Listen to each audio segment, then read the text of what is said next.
All right, we're back and on to Chapter 13 in the EE213. Magnetically coupled circuits is the subject, so we're actually going to introduce a new circuit element this time. And the guiding thing will be inductance, so flux, magnetic fields, and so forth. A little bit of inductors, except an extension of that. Quickly, I just want to remind you, you may remember from, certainly you remember from physics, probably earlier in this course too, the right-hand rule, but more importantly, the right-hand rule exists because there's a relationship between current flow in a wire and magnetic field induced around the wire. Simply said, if our thumb is pointing in the direction of the current flow, on the right hand, our fingers wrap in the direction of a magnetic field that is induced. It's important to remember, though, that the reverse is also true. If I immerse a wire in a magnetic field, I will induce a current. All of this stuff works with time variance, so we either have moving wires or time-changing fields, magnetic fields, something like that. Okay, this is expressed, we might recall, in the relationship that if I have a coil of n turns, and I wave that around in a magnetic field at some rate so that the field that the coil experiences is changing at some some rate of change here, d phi dt, and I can do that by simply moving the coil, or I can leave the coil static and change the magnetic field, like maybe drive it with an AC voltage or something of that sort. I will induce a voltage across the coil, from end to end of the coil, across those number of turns. This was Faraday's law, and it's the basis of why inductors work, and it's going to be extended here with mutual inductance. If we take this a step further and we say the voltage is n times, so now we've broken it apart a bit here, and we've taken it n times d phi di and multiplied that by di dt. In other words, we simply multiplied Faraday's law by di over di, by 1. And then split up the variables, the numerator and denominator, according to our liking, so we end up with this quantity here. And in fact, that quantity turns out to be our inductance, right? N times d phi di defines the inductance. And when I then multiply it by di dt, I have our standard formula for voltage across an inductor with respect to the current flowing through it. And it expresses, if there's no time change in the current, there is no voltage induced across the inductor. So something has to change. Either the magnetic field has to change, the current has to change, both, whatever. But it's a time-changing effect. The definitions are there. All right, here's the picture of now that coil, some coil right here. And it has flux coming around from top to bottom, right? If the current, this current is flowing in this direction, right? If I can get it here, flowing in that direction. And so that induces a voltage across it, with this side positive and that side negative. But more than that, it actually creates a magnetic field that loops around here, but all around it in a cylindrical fashion. So these things are going on all around here as these loops. Okay, that's all great. It turns out, if we move another coil, so now we have a means to create a magnetic field.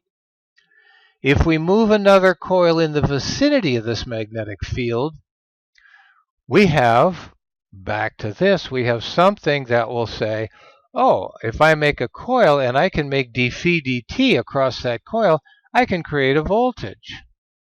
And so that's exactly what we're going to do. Here is that with n1 turns, same picture.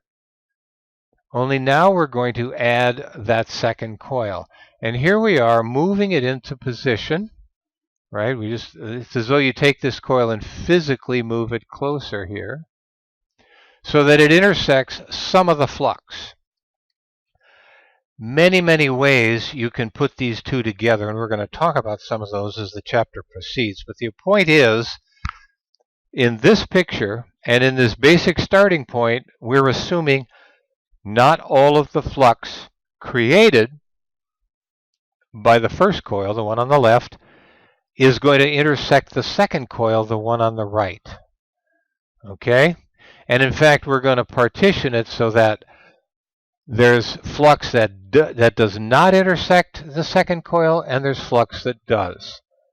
And the total flux, right here, the total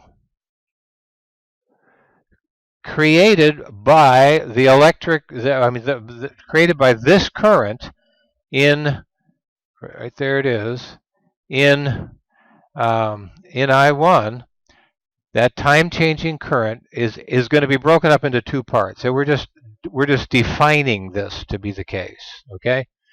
And this second part is the part that intersects coil 2. Okay? Now you remember from the previous slide we had that V1 is the number of turns in coil 1 times the time rate of change of the flux, and that's the total flux. So if we think of it the other way, we can say V1, the application of a V1 can create or make a time-changing flux in the coil. That's that right-hand rule picture. If I can apply a voltage that changes with time, that will lead to a current, and that will create a magnetic field around it. Okay? The same thing is true on the other side in coil 2. If I have N2 turns, it can be the same, it can be different, doesn't matter. All I'm concerned about is how much of that time-changing flux intersects coil 2. And it's defined as this part, phi12. Okay? Now if I go back to the primary side, or the number 1 side, all right, I'm back to the Faraday's law equation, and here we are with our basic inductor.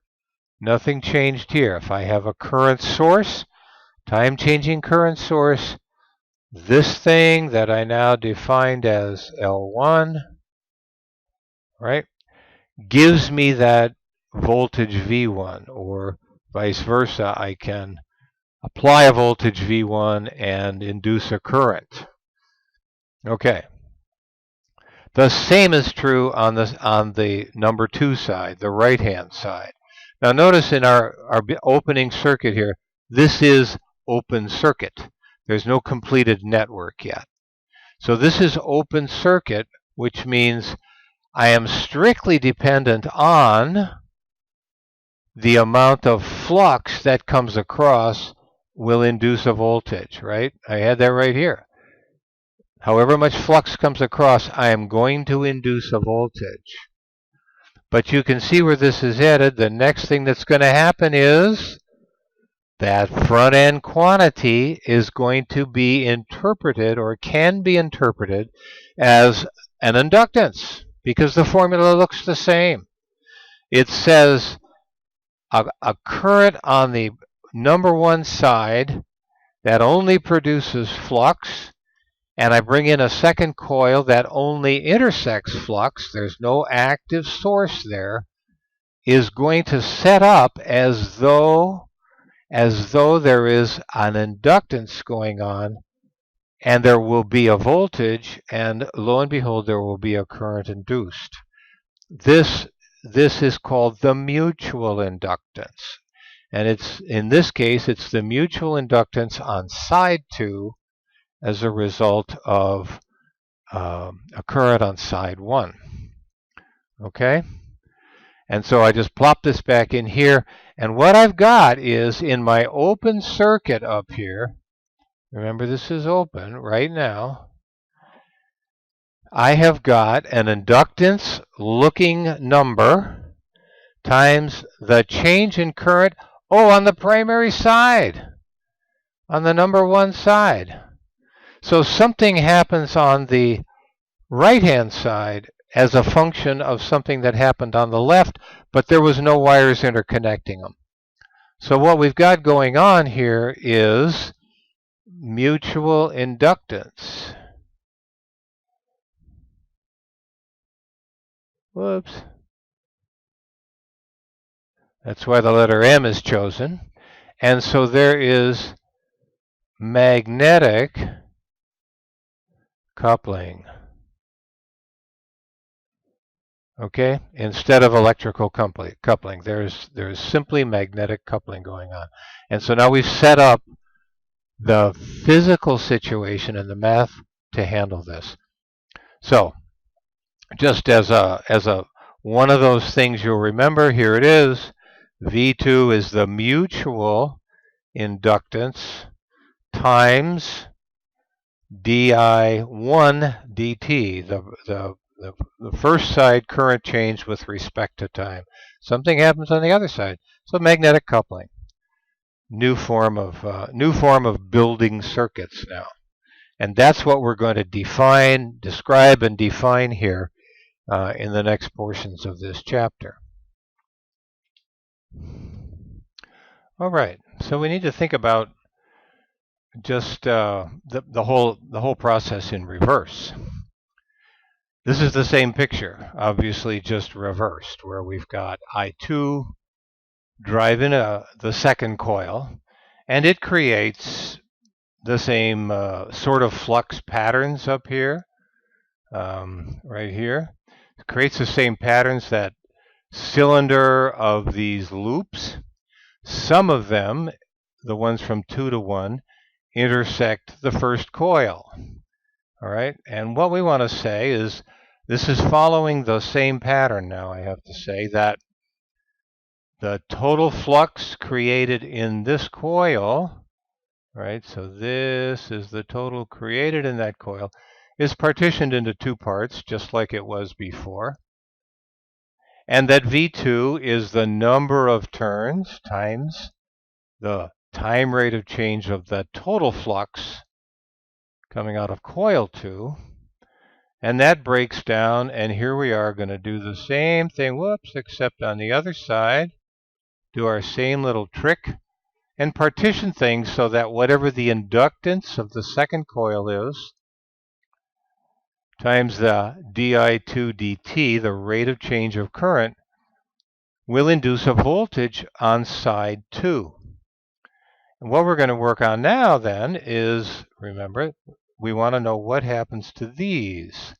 So on the number one side, the left-hand side, all the same relationships go on. The number of turns times the di dt of the deflux dt of the magnetic field.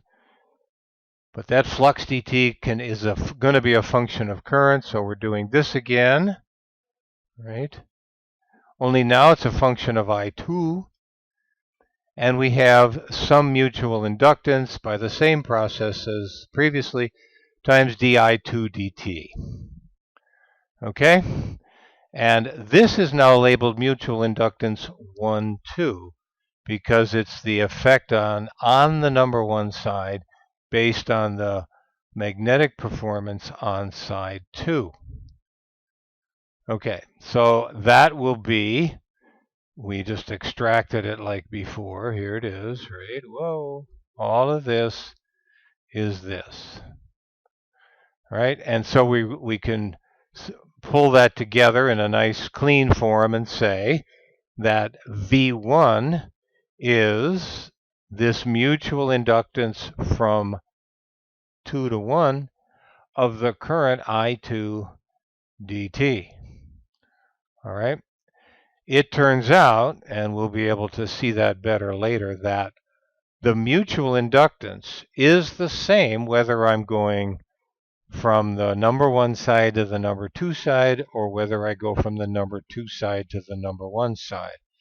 And, that seems to me almost intuitively going to be the case, because the proximity of the coils doesn't change, the number of turns doesn't change, so their mutual interaction really doesn't change, whether I come from left to right or right to left.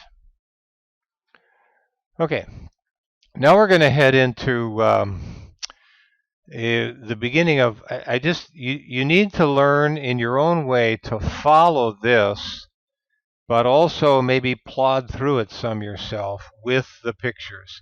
The polarity conventions for the coupled coils turns out to be very important, because you're going to be building equations, loop equations, nodal equations, all the usual stuff, and you're going to have this magnetic coupling which doesn't have a wire there. So if the coils are wound one clockwise and one counterclockwise, the way the coupled magnetic field is interpreted could be inverted.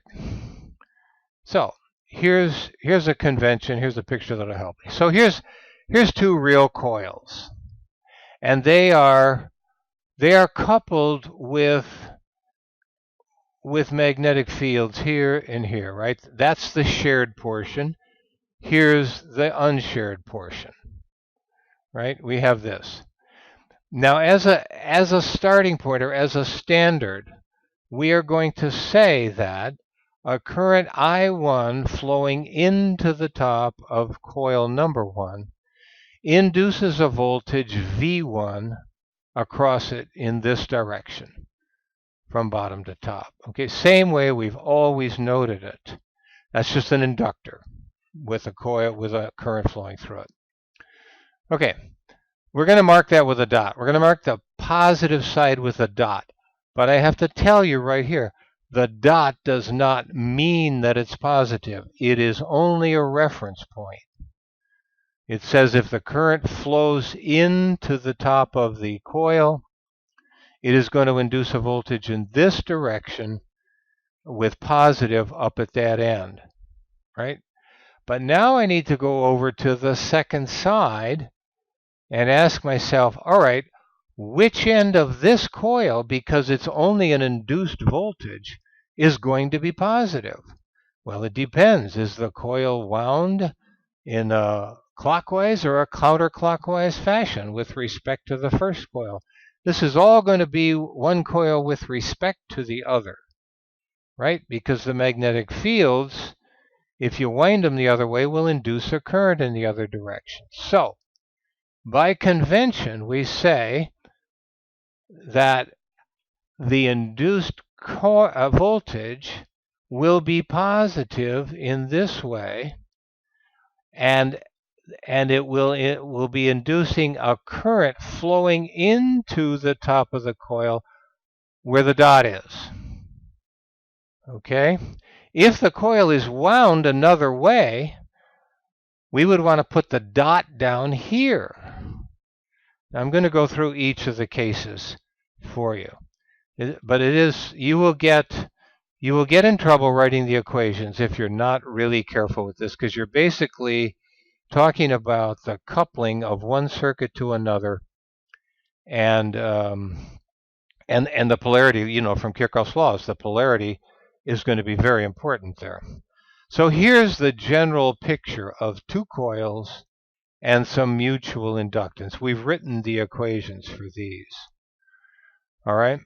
So we say when the current is flowing into the top of the number 1 side, the dotted side, it induces a voltage in this direction on the secondary side, and we mark that with a dot. And the dot marks not positive or negative. It tells me the voltage on this side of the coil is the same as the voltage over here. We don't know what direction the current's going to flow over here, but we do know, and see, notice, this is the induced voltage, right? It's the coupled voltage, the voltage created by the coupling. So when the current flows in here, it creates a voltage in this direction, And the mutual or the coupled voltage is going to be created in that same direction. We don't know how the current's going to go. Here's another example. Let's say the coils are wound opposite. So the left-hand side, the number one side, is the same here as it was in the first example. Incoming current, voltage here, positive here. Okay? Now this tells me follow the dot. Go to the second side, look for the dot, and it is going to say that dot will be the positive side with respect to mutually coupled fields.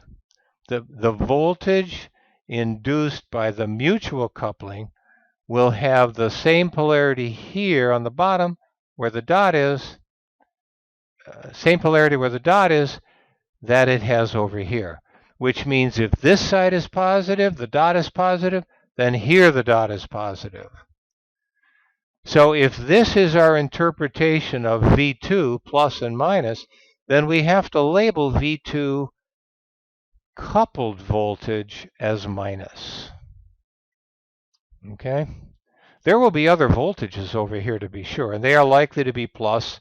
For instance, if there's a nice current flowing through here like this in the counterclockwise direction, you'll have plenty of plus voltage there. This is the induced voltage from mutual inductance. All right, let's take another case. We're now on the secondary side, or the number two side. And we have the voltage flowing in, and it is touching the non-dotted side. So we didn't change from over here, right? We've got the same coil configuration. And this current is said to, we know, is going to induce a voltage in this direction, right? So the dot should indicate a negative. And in order to handle that or reflect that back on the number one side, we have to also include the negative side because this is our direction of polarity. So this means this time the dot is interpreted as negative because of the direction of I2, which means this dot has to be interpreted as negative. And the last case is just the first case, but upside down, right? Where we have, now we're still on the secondary or the number two side. Here comes the voltage, here comes the current, going to induce a voltage in this direction. So this side is going to be negative. That means when I go to the dot over here, it's going to be negative, right? And oh, that matches up with our assigned polarity. So V1 will be positive with this induced voltage direction. Okay? Pretty important to get this straight. You just have to maybe go through some of this with the figures in the text or with these, stop the screen and just do what I've done or something that makes sense to you. This, again, is only talking about the induced voltage. If I've got my I1 floating along here like this, we know it's going to come down here and create a voltage in this direction. This would simply say a current in this direction over here is going to create an additive component. Whereas the same situation over here, it's going to create a subtractive component. Okay? Take some time with that. Convince yourself carefully how the dots tell you the polarity of the induced voltage. All right, I want to look at a couple of straightforward hooked together two seeming inductors, L1 and L2. But now we're going to add the dot convention to the problem. So let's take the upper one here first, the series aiding, so to speak. We've got two inductors, and they have a dot convention, which means they're wound clockwise, or at least they're hooked up so that the windings go in the same direction. And we're going to flow the same current. We're going to flow the same current through them both. The difference between this and what we did in earlier chapters in the 211 course, these two have in some way some mutual inductance. In other words, there's a magnetic coupling between this and this. L1 and L2 have a mutual coupling. Okay, without the mutual coupling, L1 and L2 right here are going to be additive. If you have two inductors in series, just like two resistors in series, you add them. Okay? And so the inductance will add, so you add the values straight away. But now we have some mutual inductance coupling the two. There's more than just the current flow coupling. There's actually a magnetic coupling. And we assert that, and we are careful to do it by these dots. So I'm giving you yet another illustration of the dot convention. If we had just L1, the current flowing in the top would induce a voltage in this direction. Okay? And we mark that with a dot. Now that same current, or any current, doesn't matter. L1 flowing through L2, current I1 flowing through L1, because it's mutually coupled, it is going to create a voltage across here as well, somehow by the mutual coupling. Okay? dIdt. All right? We know that. And it's going to be in that direction. That's the point of the dot convention. All right. Likewise, that current moves on through L1, goes to L2. The same thing can be said here. It's going to create a voltage according to the dot right here, and that's going to be reflected back or coupled back through mutual inductance. So there's going to be a voltage occurring on L1. That's a function of this poor thing, of the action in L2, and there's going to be a forward connected voltage on L2 as a function of the current going through L1. And that's reflected by this. So this is the inductance, and it occurs to the magnitude of 2 in series aiding. All right. These are not bad examples to check your understanding if you think through the whole dot convention thing and the coupling thing. Here we have the same front end, L1, I1 flowing through, right? So that induces a voltage across here, with the dot being the positive side. Now we go over to L2. There's the dot. So apparently the voltage is being induced in this one. This is M dIdt. Okay? So that voltage is being done in this direction. So if I'm now counting voltages, I flowing through here, I've got my voltage here on V1. But then when I take L2, I've certainly got that same positive voltage, just like I did up here in this case. I've got that same positive voltage. So L1 plus L2 still holds. They are experiencing the same current.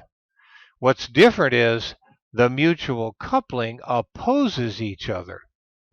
So to the value of M, and in the combination, it's minus 2M. So you end up with this series pair acting like a new inductor whose inductance is the sum of the two minus twice the mutual coupling. It's pretty cool, and works very well. And it's a way of putting inductors together, and but you gotta pay attention to whether they're mutually coupled or not. And you might think about physically how you could do that. All right. So now let's start to build some circuits with these coupled devices in here. Here we're writing, or we can write mesh equations in the standard way. Let's write one for the left-hand circuit, the first loop. So we know we've got V1. There's going to be some I1 flowing in here, right? We hope to find that. Flows through R1, creates a voltage across here. So V1 equals that voltage plus the voltage that I1 creates across here. Okay? Now to the dots. Here's a dot. Here's mutual inductance linking it over to loop 2. Current 2 coming in this direction creates a positive here, so that lines up. So this must be an aiding situation. So we can add a mutual inductance based on the current in 2. All right? Now that is our loop equation on the left. In the same way, we can do something on the right. Here is our voltage source plus here. Current through here, I2 is going to create a voltage over here. So that is this guy. Then we've got the normally induced voltage in L2. Right? That's the voltage here that even if the magnetic coupling were not there, this term occurs. Now we're just adding one more term, and the dots tell us it's going to be positive because we have a I1 going into a dot, I2 going into a dot, so they must behave the same. All right, so now we've got two loop equations that we can solve. Fairly easy to convert these to the frequency domain. Here they are, right down here. So we've got IR1 plus j omega L1. Here's our I1. And then j omega mutual times I2. Same thing goes on the other side. Now we've got I2. So here's these two pieces pulled together right here. And here's the mutual term built in. Okay? So that's mesh equations with dots. Just another example to try to, keep track of and make sure you get it. Let's try another circuit here. It's actually very similar, but we're starting off in the frequency domain right away. So now we've got a series impedance instead of a nice real value. We've got something over here that's complex. Okay? Take a look also. Be careful. The current in I2 is rotating, check this out, in the opposite direction of that one. So let's see where we go with this. We write the first equation, frequency domain, left side, voltage. Here's the voltage induced across Z1. So it's plus. We're going from plus to minus. Here's the voltage induced across L1, j omega L1, there's that one, times I1. Now what's happening with I2? Oh, I2 is coming in here, which means this would be positive. Oh, but that's not the dot. That's not the dotted side. So in terms of I2, the mutual coupling is going to be down here, right? Which is opposite of the way we're writing our mesh equations. So going from plus to minus yielded a plus on the right-hand side. Going from minus to plus yields a minus on the right-hand side in our loop equations. Okay? So another example of the dots. Now in a real circuit, we're starting to look like something that's a real circuit. On the right-hand side, we've got no voltage source, okay? We already know the coupling is minus, so here that is again. And the current I2 is now flowing through ZL and j omega L2. Now you might say, well, but it's going the opposite way of the dot. Doesn't matter now, right? We've already included that effect with the minus sign on the j omega term. So from this point right here, from this pair of equations now, we're able to write or solve in the usual fashion, right? This can be solved easily. You move this over. You got j omega m. Whoops, too many lumps. I1 equals all of this stuff. And you can solve for I1 in terms of I2. I1 is equal to all of this stuff on the right divided by j omega m. And then go back and plug in up top and do the solutions. Okay? Let me show you one other thing. We've been talking about the dots, and you can follow this through in your text. This is making models of the situation. So here's the typical pair of coils with I1 and I2 described like this, dots here and here. And a possibility, if this makes sense to you, is to model them, the left and the right sides, as two independent sides or as two independent things, so that this coil is now modeled in this fashion, right? Where there's going to be some mutually coupled voltage that occurs there, and and then the self-induced voltage that's going to be created by j omega L. Same thing on the right, right? All that you have to do now is figure out what are going to be the power conventions. So this kind of approach, putting plus here and plus here, corresponds to these here. This pairing, this modeling, corresponds to this set of dots and current directions. Okay? You don't get off free. You don't get to just write these and assume that everything's cool. It can always be this way. No, the dots are the dots. These pluses and minuses are always, they have to be set carefully. Okay? You may or may not like using the models. We're going to be doing a lot of modeling much later in the course, and that's important. This isn't one of them that we'll use. This may help make it easier for you to write circuits. I'm not sure where I stand on this, but try it out for yourself, and you'll see. All right. You have several example problems worked in the text for this section. I'm going to do the two practice problems, and this is the first of them. So here we have now our standard, something that looks like two meshes. So I'm just going to straight away write the equations. We'll keep track of this 45 degrees as we go here. And so the one on the right will be 120 minus 4I1, easy enough, minus J8I1, whoa.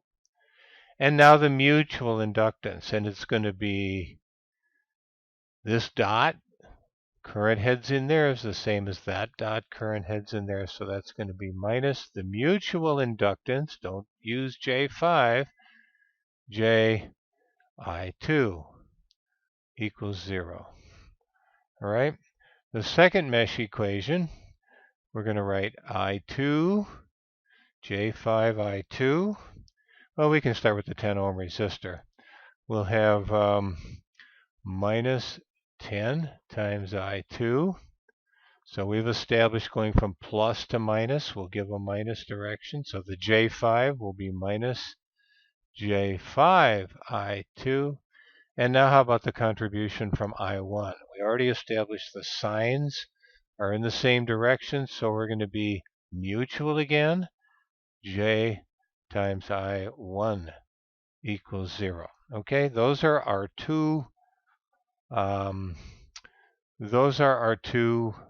mesh equations. Now let's just solve them. Obviously, we're going to use the one from loop 2 and solve for I1, plug it back in, and see how we go. So let's do that. I2 times, I can of course multiply through by minus 1 to begin with. You can multiply by J also if you want. Hurry it along. So 10 plus J5, whoops, crummy looking 5, plus well, we'll just make it so plus ji1 equals 0, right? And that leads to what? I2. Whoops, we got a 1 here. So we're solving for I1 in terms of I2. So that leads to I1 is equal to, so I'll move the I1 over, it'll be minus J. So everything's going to be, however you guys want to do this is just fine. It's going to be divided by minus J. It'll be 10 plus J5 times I2, right? And divided by a minus J. So minus J, if we multiply top and bottom by J, this will turn into a 1, and we will end up with what? J10.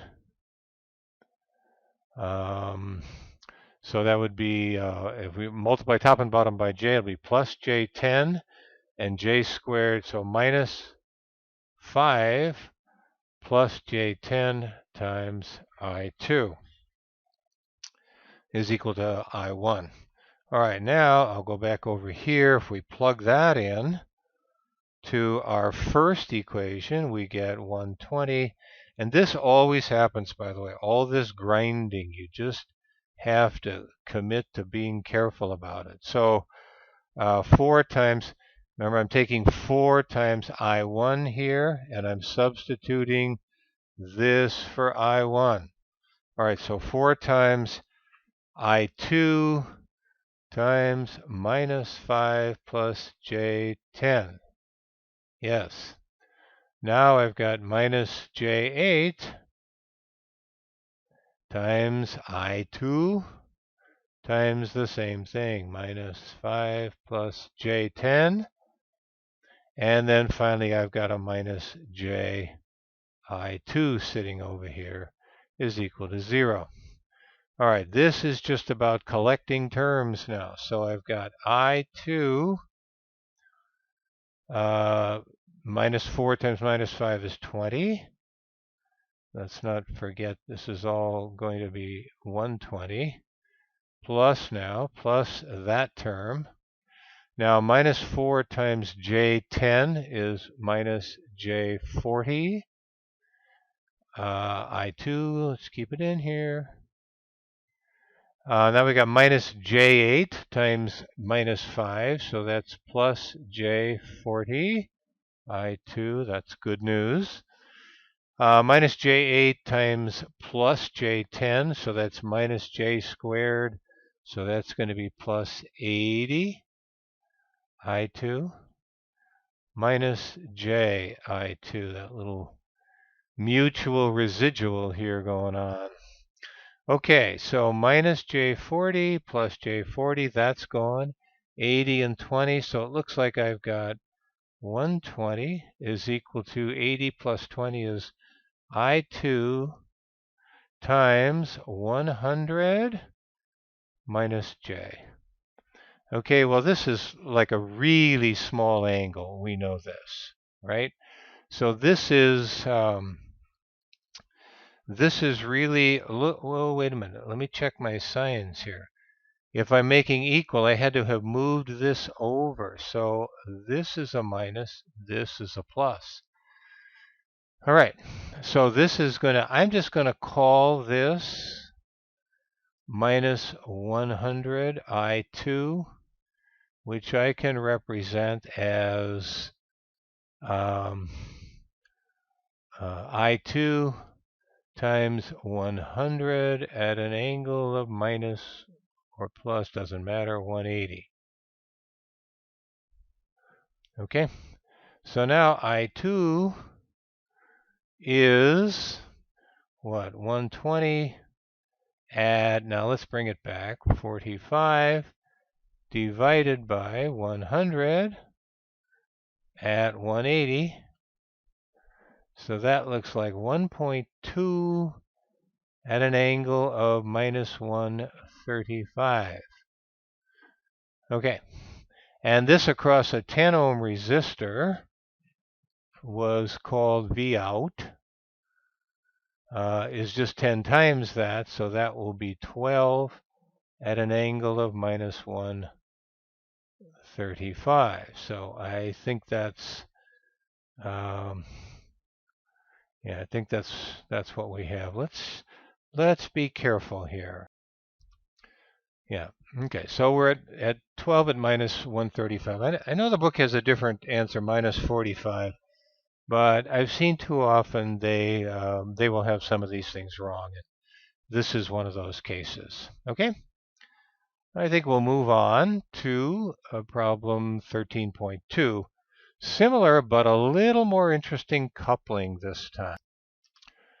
All right, a couple of things you notice right away about 13.2.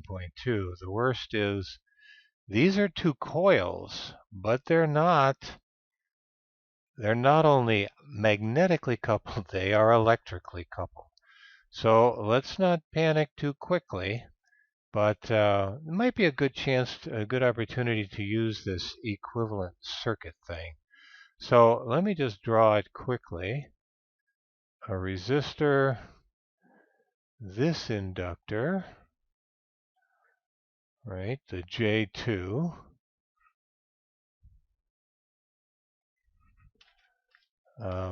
that's the inductance itself, right, the self-inductance, so this is 5. And then we're going to put this model source in here somewhere. We'll reserve the polarity. We know that it's what? It's J3 times some current. And the current flowing in here, if we want to know the current flowing in the direction, if we want to know the current flowing in the direction of the dots, right, or however we're gonna make our association. I1 flows through this dot. Flowing through this dot, we've got I2 minus I1. So if we want the dots to line up, this is going to be I2 minus I1. Okay? And that would create a positive here and a negative here. All right, this goes on around, whoa, yeah, around to our capacitor, minus J4. Okay, and we can hook all this up along the bottom, just like that. Now we've got another inductor here that we want to model. Okay, and it's keeps wanting to change my pen into something else. All right, so it's an inductor and another one of these sources. So first of all, the inductor itself, right, the mutual inductance coming across is simply what? Ji1 times J3 times I1, right? So this, the value here will be J3 times I1. And again, if the dots are consistent, what was dotted over here and considered positive needs to be considered positive over here. Okay, and that's negative. Now this is just the element J6 itself. Okay, so that's our modeled circuit. Now you can also see the self-inductance here is only going to get I1 through it. I1 is going this direction. I2 is over here. Okay. This inductor we got to be careful of because it's going to experience both currents. All right, so let's be careful now, but we're going to write from that set. So this was 100. We'll leave the 60 till the end. So 100, right? That's plus and minus. 100 minus 5I1. So far we're safe. Minus J2I1. And then we're going on this source over here, we're going from, we're going from plus to minus. So it will be minus J3 I2 minus I1. All right, now we turn the corner, and we have what? I1 flowing down, I2 opposing that. So we've got what? Minus J6 times I1 minus I2. Okay? And then we've got this mutual inductance to be accounted for, and that looks like it's going plus in our direction. And what is the value of it? Plus, I gotta, there's that, plus J3 I1 equals 0. Now let's be careful. Here was all our terms. Okay, I think we've accounted for all of the elements. There's two currents in here, so that will occur once. Then there's J6 and two currents in that, and then this. I think we're good there. You just got to be really careful of the signs here all the way with this. And I'm still feeling a little edgy about them. Let me just check again. Minus J3. Is this correct? Let's see. If the current is I2 minus I1, yes, that's going to be all right if it's I2 minus 1. Notice we didn't use I1 as the lead current, so I think we're okay there. We'll see if we get in trouble. Let's write the second loop. That is J6 times what? If we want, how are we writing it? Here comes this, so it'll be a current across it in this way. So J6 times I2 minus I1, and then that goes around here.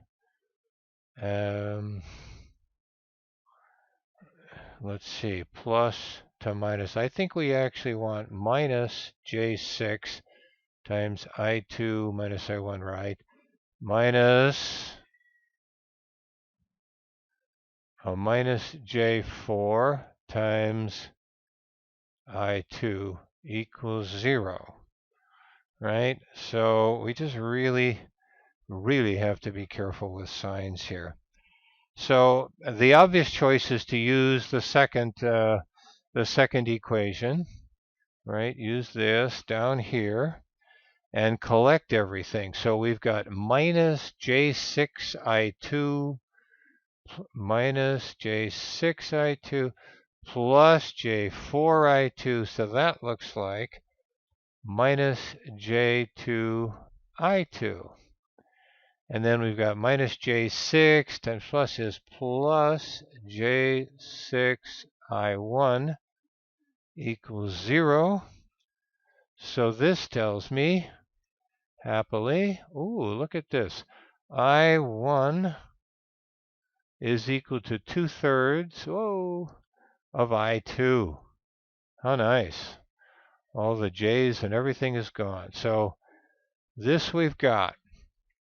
Now it's back to plug and chug in the upper one, which can be a stretch. Let's maybe draw a line here and see what we've got. We've got 100. So now we're just plugging, for every I1, we're going to plug in 2/3 of I2, right? Minus 5 times 2/3 I2 minus J2, so minus J4/3 I2. So what have we got? Let's be careful here and tick them off. We got that one. Now we got minus J3 times I2. So we keep all that. j3 times I2, that's that term, plus j3 times I1, so plus j3 times 2/3 of I2, right? I hope we have that all going good so far. So that gives us that term minus j6 I1. So minus j6 times 2/3 of I2 plus j6 I2 plus j3 times 2/3 of I2 equals 0. And I think, let's see, 1, 2, 3, 4, 5, 6, 7. 1, 2, 3, 4, 5, 6, 7 terms. So now we're just collecting everything, and we might as well do it this way. 100 minus 10/3. I'm just going to do this, find all the real parts, minus 10/3. So that'll be that one. Imaginary, imaginary, imaginary, imaginary, imaginary, imaginary. So everything else is imaginary. Minus 2/3. Minus j. So this will be I2. Minus j I2 times, what have we got? 4/3 minus 3. Oh boy, plus 2. That's that term, plus 2. So that's that term. 6 times 2 is 12, divided by 3 is 4, minus 4. That's that term, plus 6. And plus 3. Whew. Chances of making mistakes here look huge to me. So let's see what we got. Minus 3 plus 3. 6 minus 4 is 2 plus 2. So this whole handsome thing is 4 plus 4/3. This looks like minus j I2 times 12 16/3. Something like that. 12 plus 4 is 16. Okay. Minus 10/3 I2 and 100 equals 0. So what does this give us? This gives us, where am I at? I2. So this leads to what? I2 times, move those two parts over, and I've got the real part, 10/3, plus j 16/3 equals 100. All right, so then I've got, we might as well come way back over here. To multiply everything by 3, I2 is equal to 300. Now we can bring back our angle. It's 60 degrees divided by 10 plus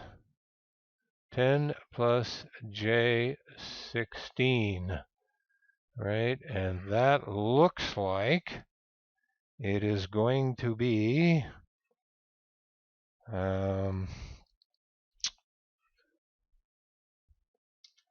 okay. I'm pausing because I noticed there's some mistakes in here. I factored out a minus j. So this should have been 4/3 plus 3 minus 2, blew that, plus 4. I sort of forgot that I pulled out a minus j. And this last term should have been minus 2, because 3 over 3 is 2. So minus J2. All right, so forget this. This is minus 2. Minus 2 plus 4 is 0.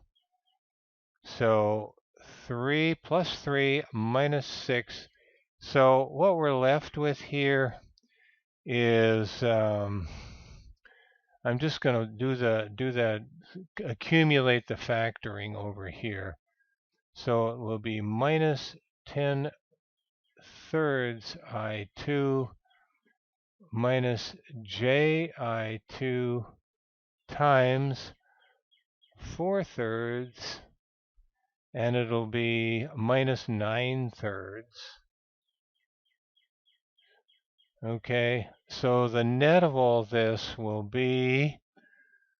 come down here. It'll be 10. We can go from here right down here. It'll be 10 thirds minus, not a plus, minus J 5 thirds, right? 4 minus 9 is minus 5 equals 100. So let me scratch all this out, since that was not correct. Okay, so I'm going from here, minus 10 thirds. I pulled all that together, right? Blue, hooey. Yeah, I want the ballpoint pen. Let's stay with that. So all of that came to minus 10 thirds plus 100 equals 0. Okay, so now I'm at this, and this is I2. I'll just tell you how this reduces, times 10 minus J5 is equal to 300. So that I2 is equal to 300. Now let's bring our 60 degrees, and this will end up being 11.18 over at 2657 minus 2657. And if you do that math, you will get the something like 2683. You can see the angle is 8657, and 300 divided by 11 is, my calculator here,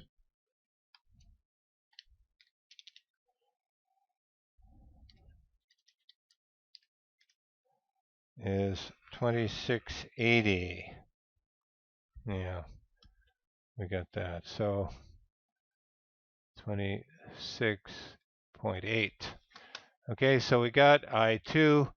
I1 is the same angle, but 2/3 of this, right? So you can go back and do I1 is 2/3 of I2. So it'll have the same angle. What's that going to be? 1787 is the magnitude. Okay, so a lot of grinding, a couple of cautions, and I'm going to quit here for part 1 of chapter 13. Lots of care needs to be taken with the dots. Lots of care needs to be taken as you expand the equations, making sure every single sign is correct. Even here, I had signs correct, but I wasn't really careful when I made my math mistake back here. With that guy, I forgot I extracted a minus J, and I was sort of hit and miss inside that inside this parentheses here. And then after that, you just kind of lose track. So I'm going to quit here, and we'll pick up with section 13.3 in the next lecture.